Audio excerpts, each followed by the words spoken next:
heartburn with colonizers. Anyway, I think that is so neat. Well, happy Thanksgiving to you, dear Lynn, and all my American family and friends.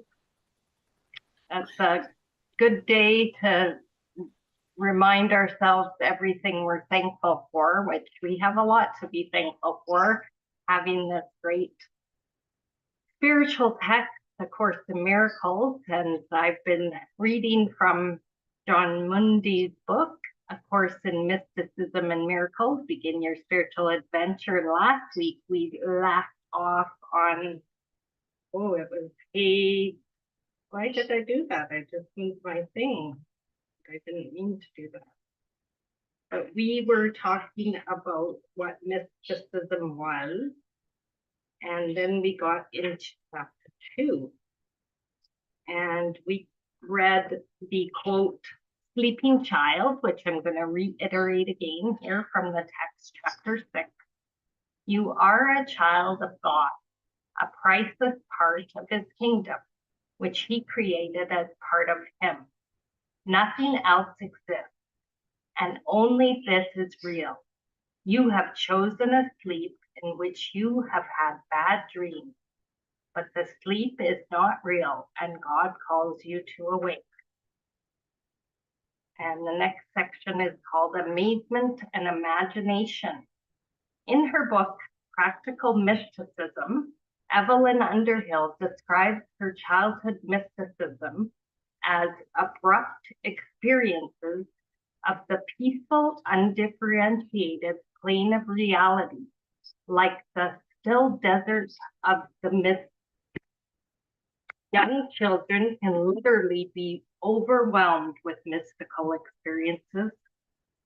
Wonderful memories shine in the experiences of childhood, and some mystics never lose touch with those marvels. Children laugh a lot more than adults. For them, happiness is much more easily found. Yeah, I find that is so true with the children under a certain age, but then as soon as that school age starts of the comparing and teasing, that can start early on in the group. My child talked about it after the fact, and that kids can be pretty mean too.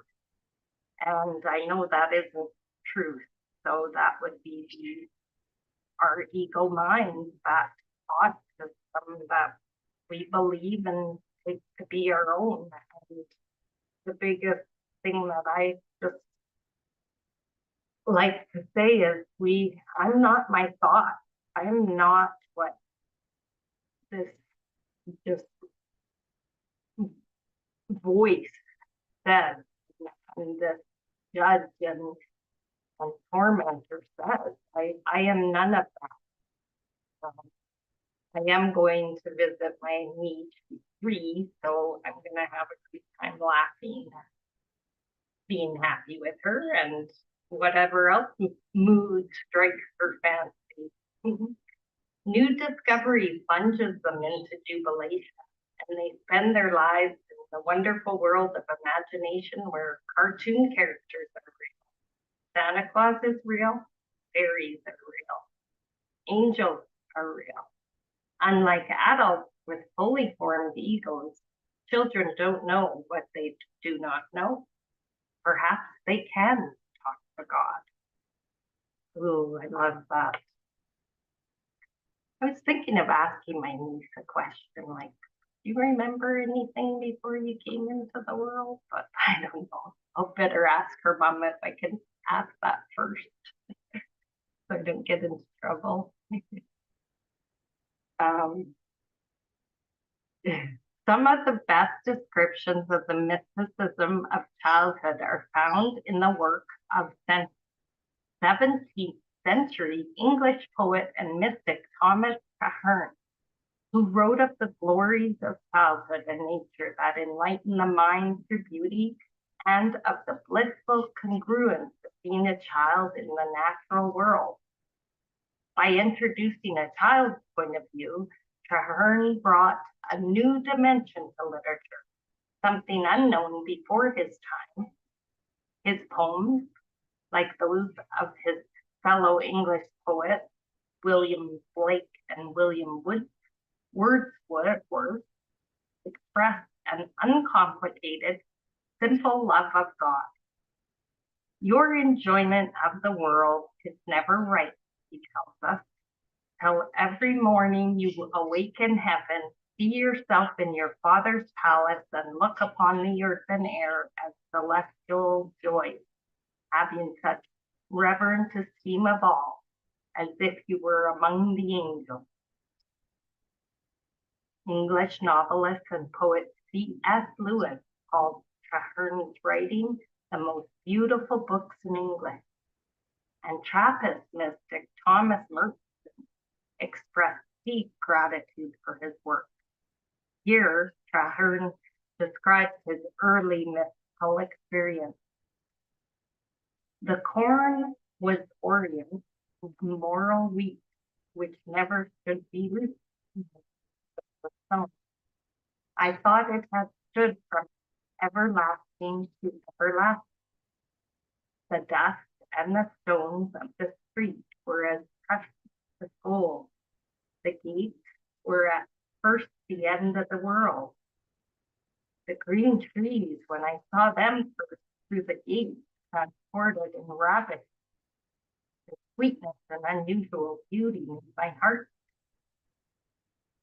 almost mad with ecstasy. They were such strange and wonderful things. The men, oh, what venerable and reverend creatures did they seem. Immortal cherubim.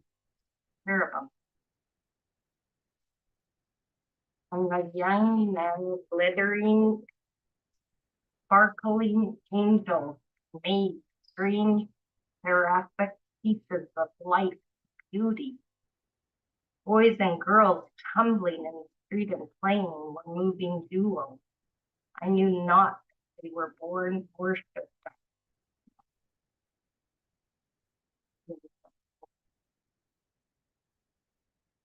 Experience that's described there.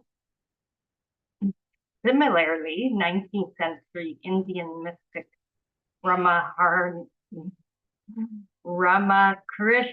would, as a boy, go into ecstasy at the simplest occurrence. At age 14, he was transfixed while watching white cranes flying before the dark clouds of a thunderstorm. To support himself, Ramakrishna became a temple priest. Having little interest in the material world, he meditated for hours each day. I haven't gotten to that place where I've been able to meditate for hours each day, but I feel like a lot of my day can be described as spent in meditation and more of a moving meditation when I'm with my birds and even just doing or cleaning. I try to really focus on being there with them in the now, really focusing in as I can do so now. So, yeah, I get this little interest in the material world, except for me, stickers and planners. I really am kind of into those things. So that's my only one vice here now. But I've gotten over TV shows. I've gotten over a lot of things in the world, and I prefer to listen to still sometimes true crime, but mostly ACIM material or other teachers that are similar message, which is love is all that matters. I am the peace of God. I choose that. And I do choose to honor I can tell where there was a different choice point there, and I really wasn't wanting it. So it's good to be able to see that. have those things pointed out. Just have these learning moments that are quite crystal clear. Yeah, so yeah, he became a temple priest and meditated for hours each day. His relatives, growing weary of his seeming madness, tried to restore him to sanity by getting him to marry. Resisting domestication, Ramakrishna left the temple, discarded his possessions, and took a vow of poverty. He undertook the practices of Islam, Christianity, and various other faiths, thereby concluding that the goal of all religions is the remembrance of God. That's beautiful. Whatever you consider to be God is what your would be what faith you follow, or what spiritual text you follow. Miracles or murder, from text chapter 23 in the Course in Miracles. Be lifted up, and from a higher place look down upon it. From there will your perspective be quite different. Here in the midst of it, it does seem real. Here you have chosen to be part of it. Here murder is your choice. Yet from above, the choice is miracles instead of murder. And I choose miracles to change, the shift in my mind, changing my thoughts and focusing on the thought of God, love thoughts. Children can be so engrossed in imagination and play, they lose awareness of time and the world. I still can do that. The other day I was doing that, and I'm still excited by things because I really am quite naive. I realized I couldn't in a sense do things for myself because I would just get this wall would come up. Like, yes, I literally saw a wall would come up. I'd be paralyzed to even do anything. So I've been learning all sorts of things. Like I can use a screwdriver, and I can actually do things, little odd jobs around the place. I don't need my husband for every single thing. So I'm very happy to report that I have evolved somewhat in this life in that sense. And I love to keep that childlike spirit because I think it's way better to be happy than it is to be sad. But sometimes if I'm sad, I just embrace it. If I have to cry now, I did a lot of crying in October, yes. It's been crying month. So 19th century Russian author Leo Tolstoy gives this description of the mystical awareness of childhood in his book, Childhood, Boyhood, and Youth. The chatter of the peasants, the tramp of the horses, and the creaking of the carts, the merry whistle of quail, the hum of insects hovering in the air in motionless swarms, the smell of wormwood, straw, and horses' sweat, the thousand different lights and shadows with which the burning sun flooded the light yellow stubble, the dark blue of the distant forest, and the pale lilac of the clouds, the white gossamer thread which floated in the air or lay stretched across the stubble. All these things I saw, heard, and felt. And in his book, Silence of the Heart, American mystic Robert Adams tells of a profound spiritual awakening he experienced at the age of 14. Faced with a math test for which he had not study, he said God 3 times with an unexpected outcome. The room filled with light, 1,000 times more brilliant than the sun. It was a beautiful, bright, shining, warm glow. Just thinking of it now makes me stop and wonder. The whole room, everybody, everything was immersed in light. All the children seemed to be myriad particles of light. I found myself melting into radiant being, into consciousness. It was not an out-of-body experience. This was completely different. I realized that I was not my body. What appeared to be my body was not real. I went beyond the light to pure radiant consciousness. I became omnipresent. My individuality had merged into pure absolute bliss. I expanded. I became the universe. It was total bliss, total joy.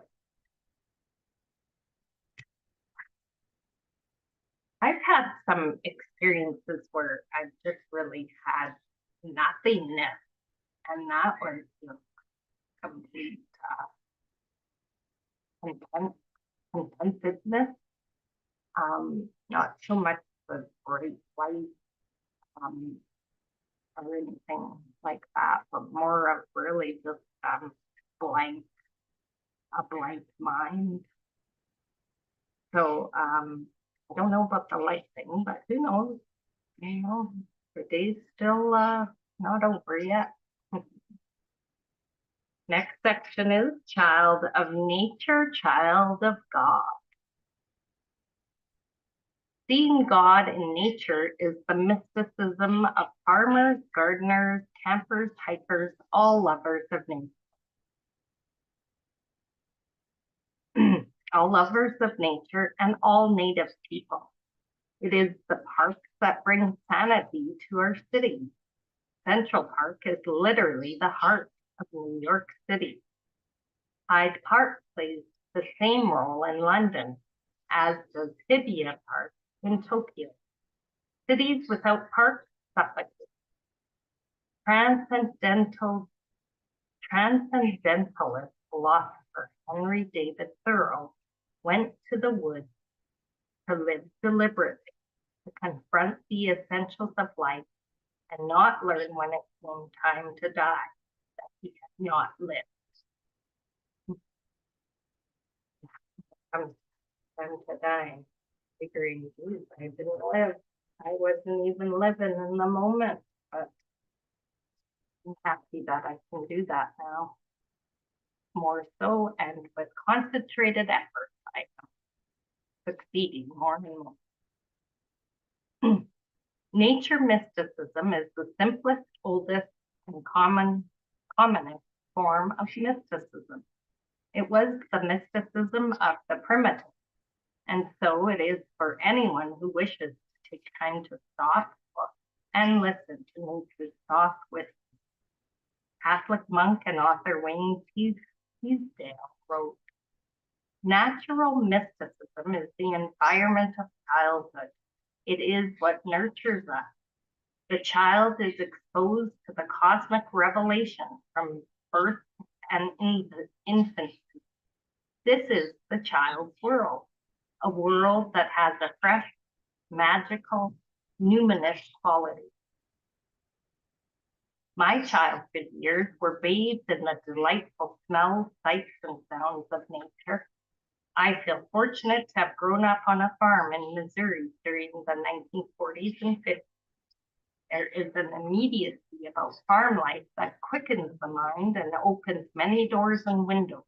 Weather permitting, all farm boys live life outdoors. There were several children of about my age living on nearby farms: Clifford, Ronnie, Malcolm, Freddie, and Donnie. And the Missouri woods along Old Salt River were our playground. We worked hard and we played with enthusiasm. As the wheat came out of the hopper on the combine into the back of the truck, the heads of grain poured forth in glorious golden rainbow colors. When the alfalfa was cut and winnowed, its sweet smell filled the air.